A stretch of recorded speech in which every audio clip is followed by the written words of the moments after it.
You know the market is broken when brand new SUVs are sitting at dealerships for over 400 days, and in one case 626 days, without selling a single unit. We're talking about 2025 and 2026 models with over $10,000 in discounts that buyers are still walking away from. Dealerships are panicking. Floor plan financing is bleeding them dry. And manufacturers? They're quietly cutting production while pretending everything's fine. Today, we're counting down 11 SUVs that are rotting on dealer lots right now with almost zero sales. Some of these were hot sellers just 2 years ago. Stick around because number 1 will shock you. Let's get into it. Number 11, Buick Envision, 2025 to 2026. The Buick Envision's problem is simple, brutal, and entirely self-inflicted.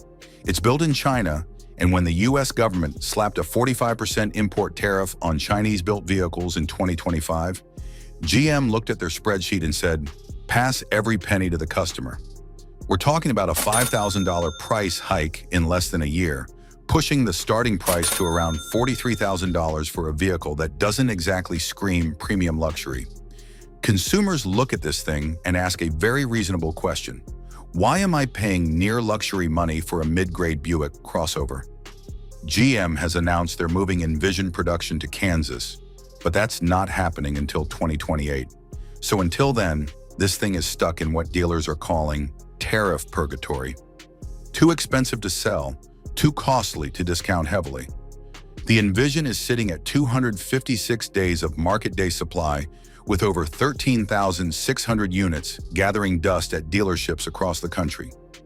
Average selling price is around $47,100, which is Honda Pilot territory, except the Pilot's actually selling. Here's the kicker.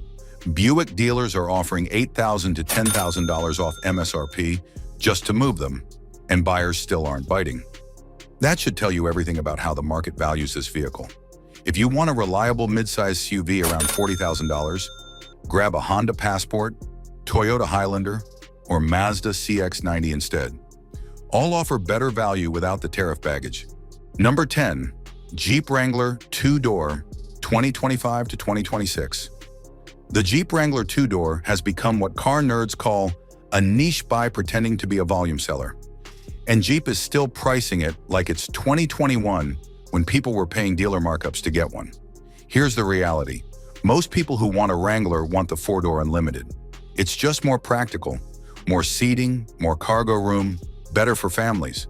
The 2-door has become a lifestyle statement for people who don't actually need the practicality, but Jeep is pricing it like it's a premium product. A Willys trim 2-door is over $51,000. Let that sink in. $51,000 for a vehicle with 2 doors, a rough ride, terrible fuel economy, and wind noise that owners describe as unbearable on the highway. But wait, it gets worse. Some 2026 owners have reported powertrain failures and check engine lights appearing in under 1,000 miles. That's not normal break-in period stuff. That's catastrophic quality control failure that destroys trust. The 2-door Wrangler is at 373 days of market day supply with over 9,200 units sitting on dealer lots. Average selling price is $42,500, which is what a loaded Honda Pilot costs, except the Pilot seats 7 and doesn't break down.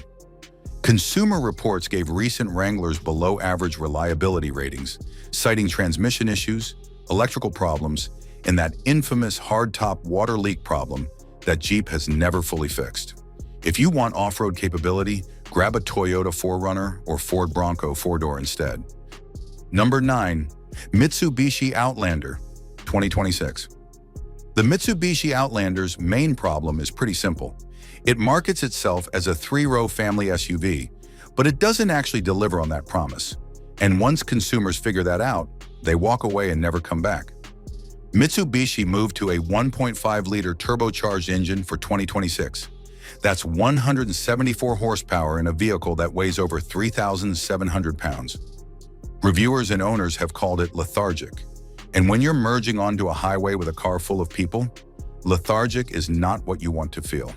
And that 3rd row, it's essentially useless for anyone taller than a 10-year-old. Call it a 2+2 plus a tight squeeze at best. You're not fitting 3 adults back there unless they're very small or very friendly. Combine that with vague steering, a soft brake pedal that inspires zero confidence, and dealer markups pushing prices toward $45,000, and the Outlander's biggest competitive advantage, value, is completely gone. The Outlander is sitting at 372 days of market day supply with over 7,600 units on lots across the country.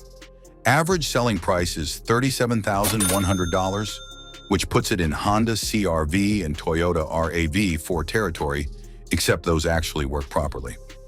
Here's what really frustrates me. Mitsubishi knows about these problems. They've received countless complaints about the underpowered engine and cramped third row. But instead of fixing it, they just keep building them and hoping someone desperate enough walks into the dealership. If you want a reliable 3-row SUV, grab a Honda Pilot, Toyota Highlander, or Mazda CX-90 instead. Number 8. Jeep Grand Cherokee L, 2025 to 2026. The Grand Cherokee L is the 3-row version of Jeep's flagship SUV, and it's been stuck on lots longer than most shoppers realize. Here's the core problem. Stellantis, Jeep's parent company, has been playing a price high and hope for the best game for a few years now. That strategy is catching up with them hard. The Grand Cherokee L is pushing $50,000 plus, which puts it in a segment full of more refined competition. Think Kia Telluride, Hyundai Palisade, even 3-row Toyota options. And Jeep just doesn't have the luxury brand perception to justify that price gap. Throw in some dealership shenanigans, extra fees, long service wait times, and some owners reporting infotainment screen failures that leave you with no backup camera, no navigation, and no radio, and you've got a recipe for people walking away and choosing something else. CarEdge data shows the Grand Cherokee L, with 278 days of supply and over 7,300 units sitting on lots. Average transaction price right around $50,500, which is Lexus RX territory, except the Lexus is actually reliable. Here's the insider secret dealers won't tell you. They're offering 15 to 20% off MSRP on these, and buyers still aren't moving. When a $50,000 SUV needs $10,000 in discounts to generate interest, something is fundamentally broken. Consumer Reports gives the Grand Cherokee L below average reliability scores, primarily due to transmission issues and electrical system problems.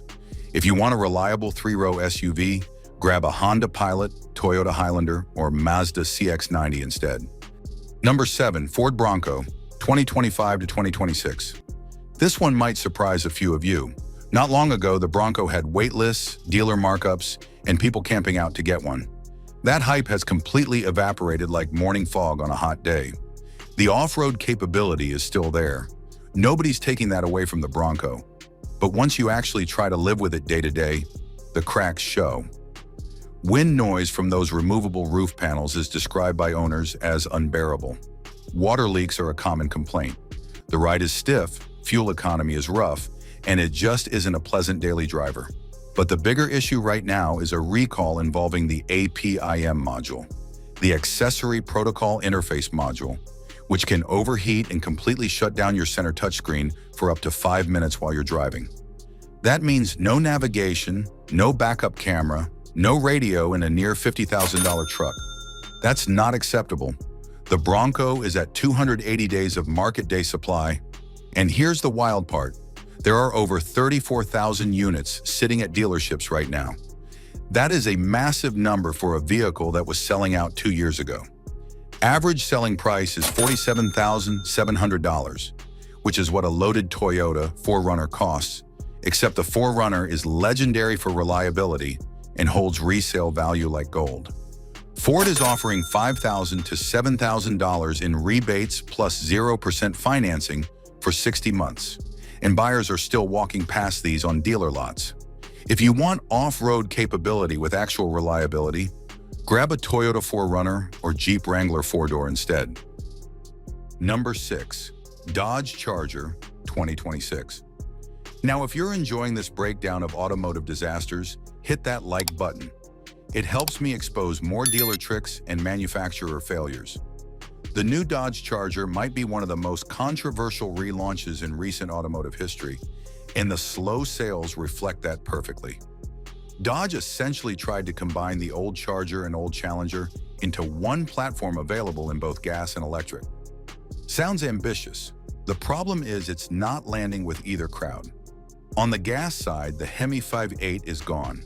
It's been replaced by a 3.0-liter twin-turbo inline-six called the Hurricane. It makes solid numbers on paper, 550 horsepower in the Scat Pack. But hardcore Dodge fans just aren't feeling it. The visceral V8 experience is a huge part of why people bought these cars, and that's just gone. And then there's the price. The base gas Charger RT 6-pack starts at nearly $52,000. That's a $15,000 jump over the previous generation's entry price. The days of an affordable Dodge muscle car are basically over. The Charger is sitting at 309 days of market day supply with over 7,700 units on lots. Average selling price is $59,800, which is Corvette territory, and the Corvette is an actual sports car. Dodge dealers are offering $8,000 to $10,000 in rebates, and buyers are still saying no. When your target customer, moper enthusiasts, are publicly trashing your product on forums, you've got a serious problem. If you want American muscle, buy a used Challenger with a Hemi before they're all gone. Number 5. Jeep Gladiator, 2025 to 2026. The Gladiator is a unique vehicle. It's basically a Wrangler with a pickup bed bolted on. And for a while, that uniqueness worked in its favor. But the market has shifted hard. The lifestyle truck segment is cooling off in a tightening economy. People are getting more practical with their purchases, and the Gladiator's weaknesses as a daily driver, mediocre fuel economy, ride quality that gets old fast, and limited bed utility compared to traditional midsize trucks, are becoming harder to overlook. It's also being squeezed hard by the refreshed Toyota Tacoma and Ford Ranger, both of which offer better real-world usability. Meanwhile, a loaded Gladiator is pushing well past $50,000. For the money, a lot of buyers are just making a smarter choice elsewhere. Some dealers are reportedly offering 20% off SRP just to move them. That's not a sale, that's panic pricing. CarEdge has the Gladiator at 323 days of supply with over 16,300 units sitting on lots nationwide. Average transaction price is $50,300, which is Ford F-150 territory, and the F-150 is America's best-selling vehicle for a reason. Consumer Reports gives the Gladiator below-average reliability scores, citing transmission issues and electrical problems that plague the Wrangler platform. If you want a reliable midsize truck, grab a Toyota Tacoma, Ford Ranger, or Chevrolet Colorado instead. Number 4. Chevrolet Blazer EV, 2025 to 2026. The Blazer EV has had one of the roughest launches of any vehicle in recent memory, and the 2026 model is still dealing with the fallout like a bad reputation that won't die. The headline issue is the removal of Apple CarPlay and Android Auto. GM replaced it with a native Google-based system, and consumers have absolutely roasted them for it. Owners call the software utter trash. Frozen screens, rear camera blue screen failures, and in some cases, the car doesn't even shut down properly after you get out. There was a stop sale order in 2024 to fix these problems, but based on owner reports, the 2026 version still has issues. There's also a recall on the parking brake wiring harness. It can rub or corrode, causing the brake to either activate unexpectedly or fail to engage at all. Buyers aren't clueless anymore. They're doing the homework and walking away in droves. The Blazer EV is at 329 days of market day supply with over 3,100 units piling up at dealerships. Average selling price is $49,300, which puts it in Tesla Model Y territory, except the Model Y actually works properly. GM is offering $7,500 to $10,000 in rebates plus 0% financing, and buyers are still ignoring them. If you want a reliable electric SUV, grab a Tesla Model Y, Hyundai Ioniq 5, or Kia EV6 instead. Number 3. Jeep Grand Cherokee 4-door, 2025 to 2026. Yes, Jeep shows up again, and this time it's the regular Grand Cherokee, not the L. 2 separate Jeep models in the top 5. That tells you everything you need to know about where the brand is right now. The Grand Cherokee used to be the sweet spot, a capable, relatively affordable mid-size SUV that families could actually buy. But Stellantis has pushed prices so high that it's lost its identity completely. You're now looking at $47,000 plus on average, competing against crossovers from Hyundai, Kia, and Toyota that offer more refinement and better reliability reputations at similar or lower prices. Long service wait times, infotainment screen issues that leave you with no navigation or backup camera, and some dealership practices that add thousands to the final price have all damaged consumer trust in the brand. Jeep is learning the hard way that loyalty has limits. Once you betray customer trust with poor quality and greedy pricing, they don't come back. As per the data, the Grand Cherokee is at 365 days of market day supply, essentially a full year of supply. And get this, there are over 22,500 units sitting on lots right now. That is the largest raw inventory number on this entire list. Consumer Reports gives the Grand Cherokee below-average reliability scores, citing transmission failures and electrical system problems. If you want a reliable midsize SUV, grab a Honda Passport, Toyota Highlander, or Mazda CX-90 instead. Number 2, Ford Mustang Mach-E 2025 to 2026. The Mach-E story is rough, and the numbers tell the tale like a horror movie. Ford EV sales dropped off a cliff in Q1 2026, with Mach-E deliveries down over 60% compared to the same period last year. That is a collapse, not a dip. So what happened? A few things hit at once like a perfect storm of terrible decisions.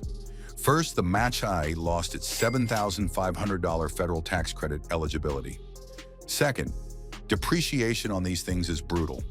We're talking around 60% of original value lost over 5 years. That's one of the worst in the EV segment. Buyers are figuring out they can get a pre-owned Mach-E with a few thousand miles in the low 20,000s. Why would you buy new for over $40,000? Third, there are active recalls involving headlight failures and ongoing concerns about Blue Cruise software and a rollaway bug that lets the vehicle roll away when it should be in park. The Mach-E is sitting at 548 days of market day supply. That's nearly a year and a half of inventory. Dealerships are using these as paperweights at this point. There are over 4,100 units waiting for buyers. Average selling price is $49,500, which is Tesla Model Y long-range territory, except the Model Y has better range, better charging infrastructure, and actual resale value. Ford is offering $10,000 to $12,000 in combined rebates and incentives, and buyers are still walking away. If you want a reliable electric SUV, grab a Tesla Model Y or Hyundai Ioniq 5 instead. Number 1, Audi SQ5 2026. And here we are, number 1 on the list, the single slowest selling new SUV in America right now. And it's not even close. The 2026 Audi SQ5 was completely redesigned, and according to owners and critics, Audi made it worse in almost every way. The turbocharged V6 still performs well. That's not the complaint. The complaint is the interior. Owners who loved the previous generation are calling the 2026 model cheap. Too much glossy piano black plastic everywhere that shows every fingerprint and scratches if you look at it wrong. And Audi moved the climate controls into the touchscreen, which means doing something as basic as adjusting the temperature takes your eyes off the road. That's not premium luxury. That's cost-cutting disguised as innovation. Then there are the software bugs. The MMI system randomly mutes itself like it's getting a phone call when there is no call. Navigation shows directions on screen, but stops announcing them out loud. Harsh gear changes in dynamic mode. These are things that should not happen on a $76,000 vehicle. According to CarEdge, the SQ5 has a jaw-dropping 626 days of market day supply. That's almost 2 years of inventory sitting unsold. Let me repeat that. Audi has nearly 2 years worth of a $76,000 SUV sitting on dealer lots with almost no buyers. That's not a sales slump. That's a product failure of epic proportions. Audi dealers are offering $12,000 to $15,000 off MSRP, and buyers are still saying no. When your luxury SUV needs 20% discounts to generate interest, you've fundamentally broken customer trust. If you want a reliable luxury performance SUV, grab a BMW X3 M40i, Mercedes-AMG GLC 43, or Lexus NX 450h Plus instead. So there you have it. 11 brand new SUVs that are rotting on dealer lots right now with almost zero sales. From Jeep's catastrophic quality problems, to Audi's design disasters, to Ford's EV collapse, these vehicles prove that badge loyalty is dead in 2026. Buyers are smarter than ever. They research, they compare, and they walk away from overpriced junk. Hit subscribe for more dealer secrets and manufacturer failures exposed. Drop a comment telling me which one shocked you most. Thanks for watching.